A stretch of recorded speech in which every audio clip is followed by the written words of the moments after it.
Hello， 大家好，我是 Jackie。今天要做的是台式蛋饼，希望这个美味的蛋饼能帮你解决一餐早上不知道要吃什么的烦恼。做这个台式蛋饼需要的材料很简单，首先我们先切一点葱花，接着准备一些中筋面粉，加上一些马铃薯淀粉，放少量的盐，加一些水。彻底的搅拌均匀之后，把葱花放进去就可以了。我这里准备做3份蛋饼，每一份蛋饼的量在这里。在煎蛋饼之前，我通常会把鸡蛋准备好，这样就可以把注意力集中在煎蛋饼上面。每块蛋饼放1粒鸡蛋就可以。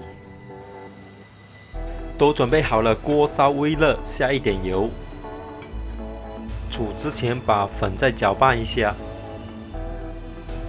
装1勺下去，这1勺差不多就是1份蛋饼的量。放蛋饼下去的时候，先用小火，等把蛋饼完美摊开的时候，就可以转中火。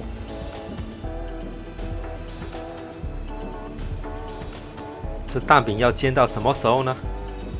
像这样子，蛋饼的粉开始变半透明。底下的那一面蛋饼开始稍微有点焦黄的时候，这蛋饼就可以翻过来了。翻过来的蛋饼煎30秒就可以先拿起来。现在我们再放点油煎蛋，尽量也把鸡蛋给摊开。然后把面饼铺在鸡蛋上面，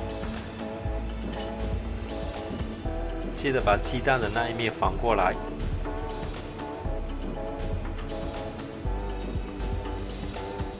蛋饼就可以卷起来了。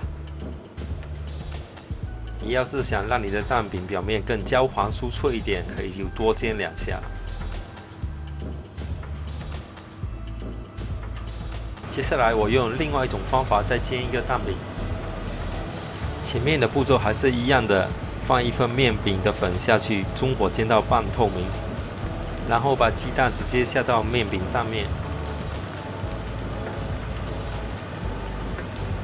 底下的蛋饼开始有点焦黄之后翻面，翻过来鸡蛋这面也煎30秒之后再翻过来，蛋饼就又可以卷起来了。煎好蛋饼之后，淋上一点甜辣酱，这个美味的早餐就做好了。好吧，今天的视频就到这里，喜欢的话请赏个赞，关注更多美食视频。我是 Jackie， 我们下期再见。